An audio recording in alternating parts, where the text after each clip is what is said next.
Hi friends, ఈరోజు egg dosa వేసాను. చూడండి, ఇదిగో చూడండి ఫ్రెండ్స్, ఎగ్ దోశ చాలా అంటే చాలా బాగుంటుంది. ఇదిగో ఎగ్గు, ఇదిగో ఫ్రెండ్, ఇది ఎంత ఎగ్గు ఎల్లో కలర్ది ఎగ్ దోశ వేసేటప్పుడు చూపిద్దాం అనుకున్నా కానీ చూపించడానికి వంట రూమ్లో ప్లేస్ లేదు ఫ్రెండ్. చూడండి, ఇది ఎగ్ దోశ ఫ్రెండ్, చాలా అంటే చాలా బాగుంటుంది. మీరు కూడా ఇలా వేసుకోండి. తెలుసు కదా, దోశల పిండిని మనం బియ్యం తీసుకొని ఒక 2 గ్లాసులు బియ్యం తీసుకున్నాం అనుకో, ఒక టీ గ్లాసుడు మినపప్పు తీసుకోవాలి.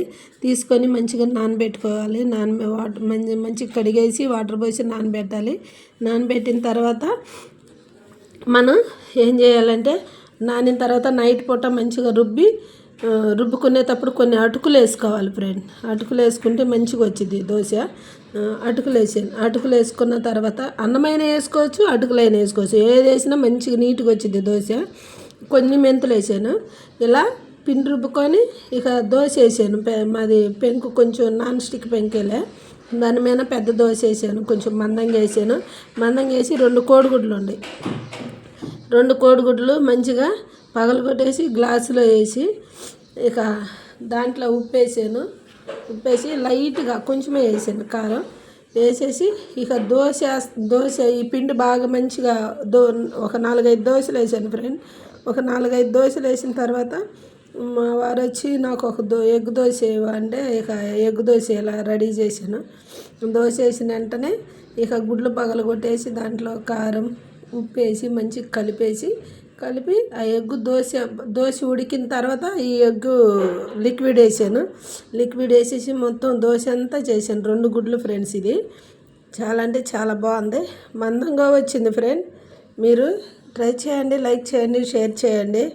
చాలా అంటే చాలా మందంగా వచ్చింది. చూడండి ఫ్రెండ్, ఇదిగో ఎగ్గు దోశ, నిజంగా ఎగ్గు దోశ ఫ్రెండ్స్.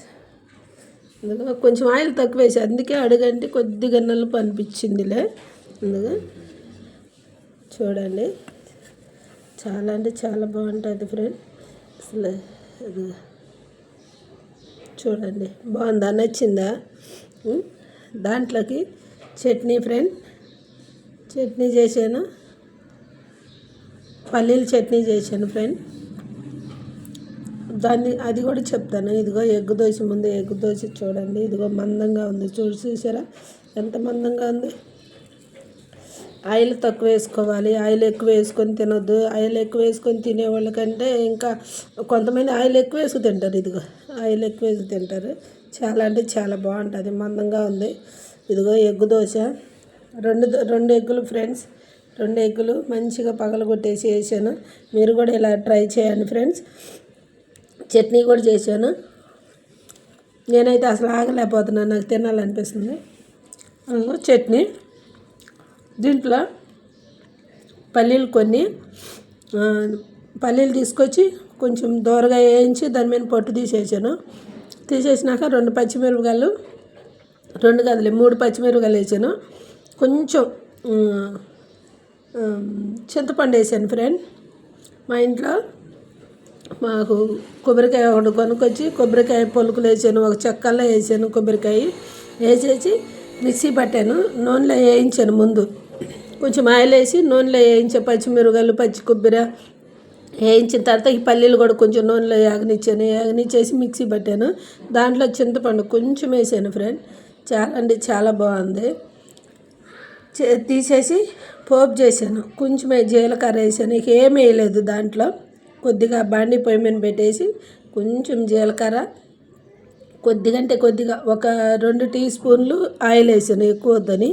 వేసేసి ఈ జీలకర్ర కొంచెం ఆవాలు వేసేసి తాలింపు పెట్టేసి ఇదిగో ఇద్దరికి సరిపడా అంటే 2 గిన్నెల చట్నీ అయింది. కొంచెమే వేసాను, చాలా టేస్టీగా ఉంది, బాగుంది. మీరు కూడా ఇలా ట్రై చేయండి. తాలింపు అయిపోయినా కొబ్బరి వేస్తాం కదా, రుచి వచ్చింది. పల్లీలు కూడా రుచిగా ఉంటాయి, కానీ మనం ఎలా తింటే అలా చాలా అంటే చాలా బాగుంటుంది ఫ్రెండ్. మీరు కూడా ఇలా ట్రై చేసుకోండి. నేను వేసాను కానీ ఆయిల్ తక్కువ వేసాను. ఇదిగో నాకైతే ఆయిల్ పెద్దగా అంటట్లేదు, మీకు ఎలా అనిపిస్తుందో తెలియదు కానీ ఇదిగో మందంగా వేసాను ఫ్రెండ్. చాలా టేస్టీగా ఉంది. ఒక్క దోశ తింటే చాలు, ఎగ్ దోశ.